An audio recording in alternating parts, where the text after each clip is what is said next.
Hello, and thank you for joining us for another edition of Film Friday today, February 26th.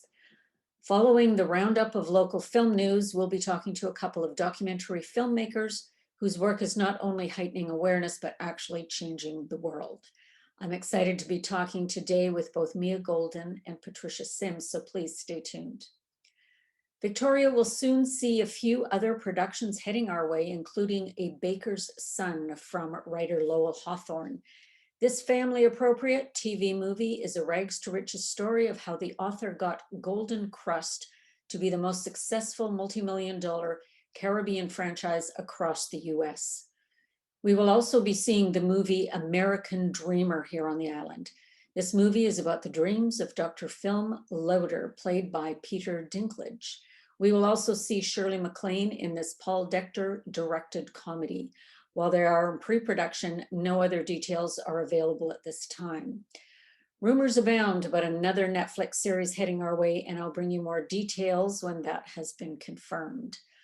This past week saw the wrapping of Martha's Vineyard Mysteries, and the Netflix series Maid is on its last days of shooting. It got some buzz on local media when it converted our Gordon Head Rec Center into an entirely believable hospital.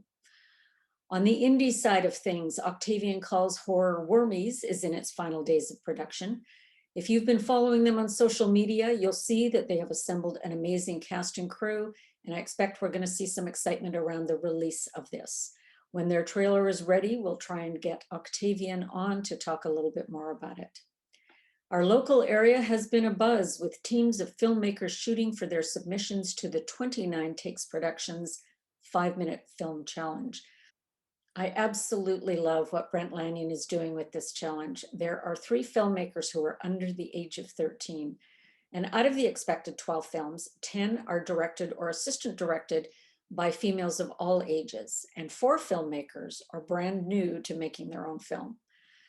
These completed films will be shown on a YouTube channel from March 12th to 14th. So Brent, thanks for introducing so many of the younger generation to filmmaking. We're all looking forward to seeing what they come up with. On the organizational side of film, the Vancouver Island South Film and Media Commission held its AGM this past week and has welcomed Oak Bay Councillor Hazel Braithwaite to the board alongside existing members.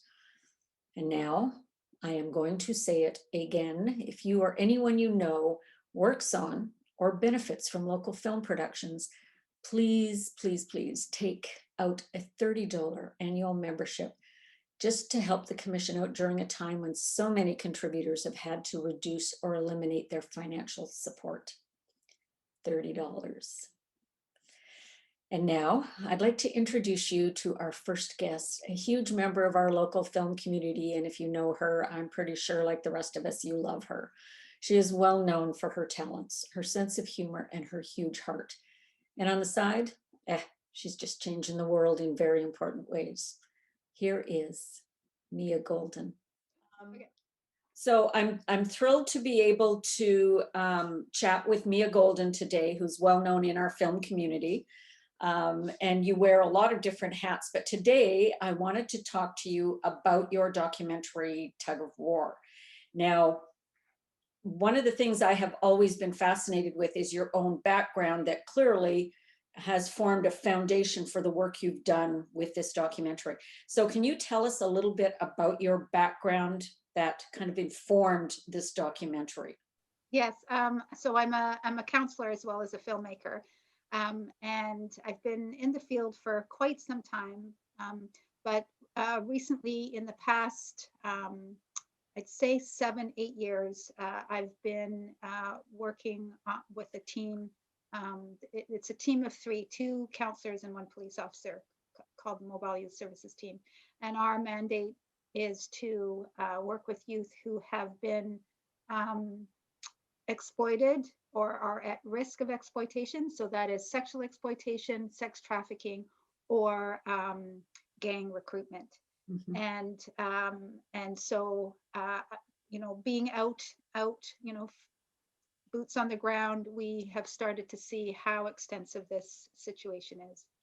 Now, a lot of people watching this or even contemplating the topic would think in this beautiful seaside city of Victoria, it doesn't happen here, or it's so minimal. Um, and but there's a truth behind that, correct? What's the Yes, and reality? yes, and that's why I wanted to do Tug of War, because Victoria is a very supportive community. It's a beautiful community. It's a resource-rich community, and yet the extent to which exploitation is happening here is quite shocking. And so it's important to know that even in communities such as Victoria, it is happening, and the reality is it's happening everywhere. Mhm. So um, one of the things that we've seen, especially in the past 5 years, is the explosion of exploitation that's taking place. And one of the key factors is access to young people through the virtual world and the online world. So Mhm. um, it's basically a portal to young people. Now, who is it you most hope to reach through this documentary? I mean, clearly there's a general awareness, so it would be of interest to anybody that has youth in their life. But is there a specific audience you are seeking to connect with or affect change with through the documentary? Yeah, we have we're hoping to do a long version of Tug of War, which will be aimed at the general population, you know, 18 and up. But we were funded by the Civil Forfeiture Grant, which is through the BC government, through the Justice Branch or Crime Prevention Branch. And our focus is to create a short documentary that will be accessible to schools from middle school age and up. Great. So you're making the youth themselves aware of how they could potentially be approached online, etc. Yeah, and giving them idea like uh, uh, an education really about what to look for, because what we find is that for any of us anyways, no matter our age, when we're in a situation, it's sometimes hard for us to see the forest for the trees, so to speak, and we may not be able to recognize when we are being manipulated. And so for us, we want to be able to access young people before they get themselves, or not that they get themselves, that they Right. find themselves in situations where they are being targeted and Yeah, groomed. manipulate. So yes, exactly. And what we're finding is that before it was teenagers, but now we're finding it's younger and younger children and youth. Yeah, okay. Now, Mia, where is this, the documentary, is this available generally? Is it out there some people where people can access it, or if not, when might it be available? We are still filming. Oh, you are? We are still Okay. filming. Yep. COVID definitely slowed things down, but we have been able to, slowly get filming in. Part of the challenge has also been some of the people that we are interviewing are former survivors of exploitation. And so we want to be able to respect their process. And so sometimes we have set up interviews, and then the person has chosen not to. And so um, as a counselor, my priority is, the well-being of people. So, but we have some very compelling interviews, former survivors of trafficking, parents from their perspective, some of, because it is very traumatic to experience having your child being trafficked or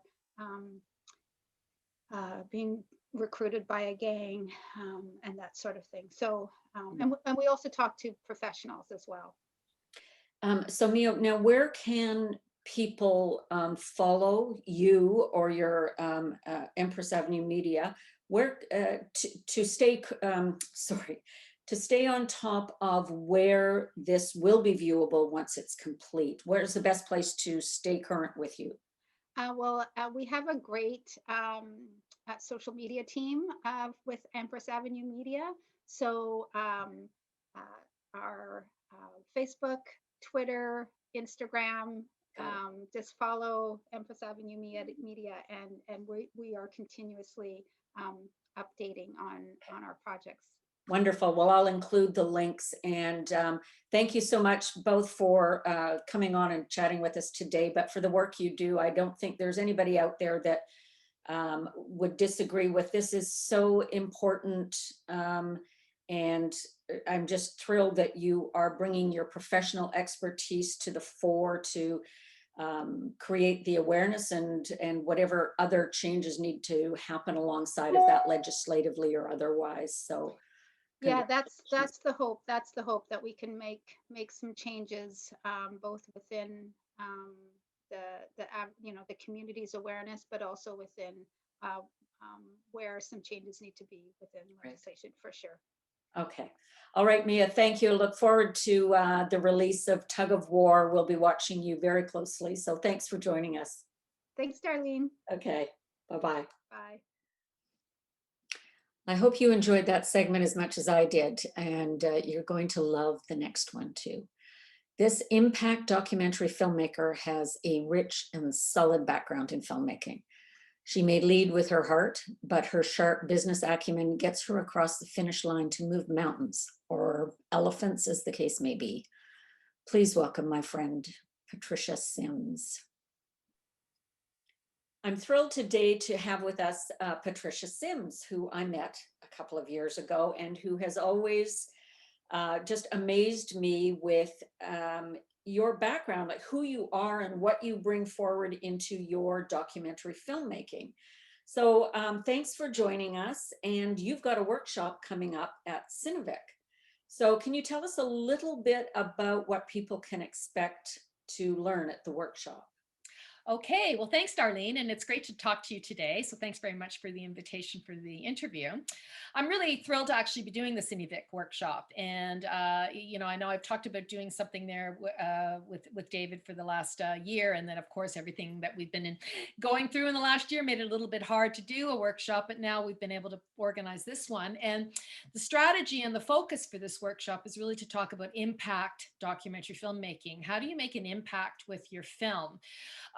Many documentary filmmakers are passionately motivated to, follow a storyline or a subject or an issue because there's something that they really care about, or there's something that really requires some engagement with the public or some awareness building. So an impact strategy can be very, very important for documentary filmmakers. And often it's something to really know even at the beginning of when you start your film project, if this is something that you're trying to achieve, if you're trying to engage the public with some kind of call to action. Mm-hmm. So fundamentally, that's what the word impact means to me, at any rate, with respect to filmmaking and what the end use of the film is to be. Right. Now you have a very extensive background in not just documentary filmmaking, but anybody, I'm going to put some links down below. You can find out what Patricia's worked on either through your company, which is Canas West Pictures, correct? Mm-hmm. And also through the worldelephantday.org, of which you were a co-founder. Mm-hmm. And it's so people can follow you there, and also through IMDb, where there is again a link that I'll put down where people can take a look at the work that you've done over the years. Now, I want to talk a little bit about your most recent one, which, correct me if I'm wrong, is World Elephant Day. Is that correct? Yes, well, World Elephant Day is the campaign that Right. I launched in 2012. when we produced a film for the Reintroduction Foundation in Thailand, which is the Queen of Thailand's organization, returning elephants back to the wild.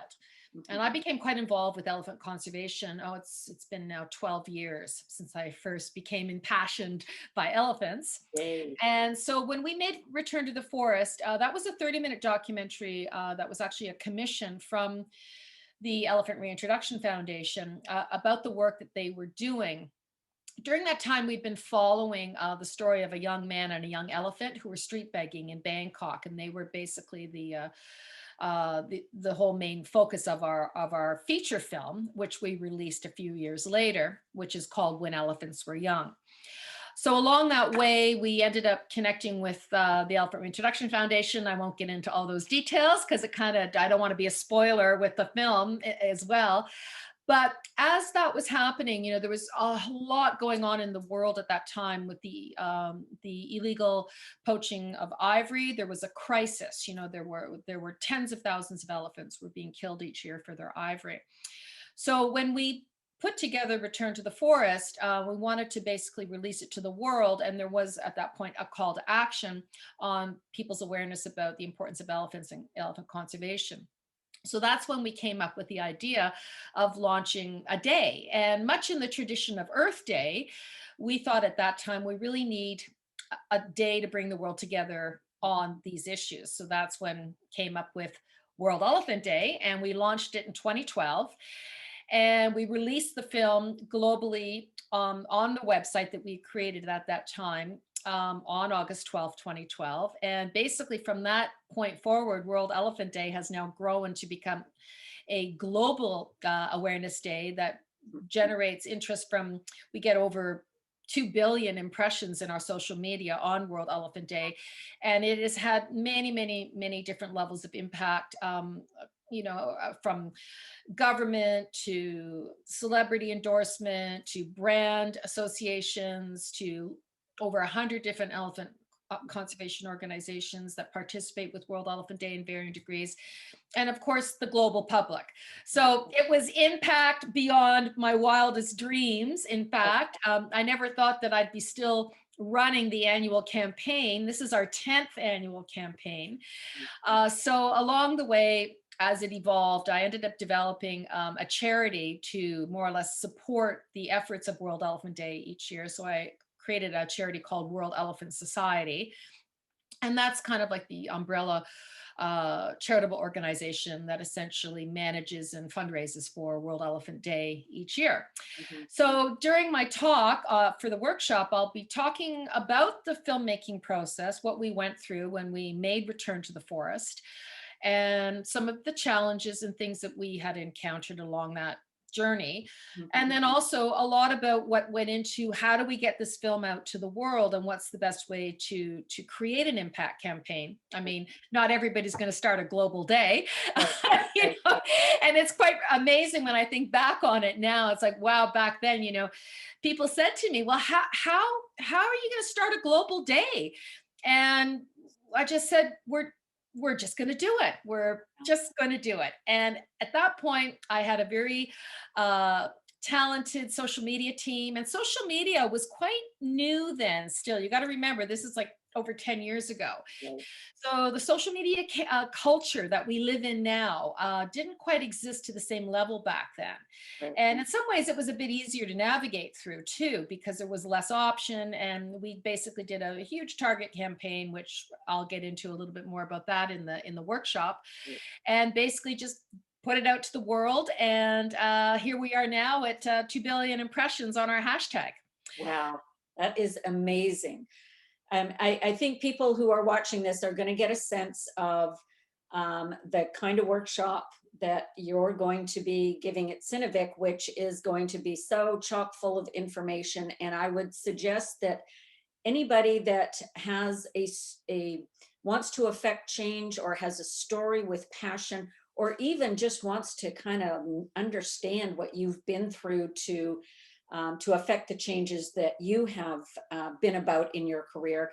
The workshop is the place to get to know Patricia a little bit better and what she's been through and the change you've been able to affect.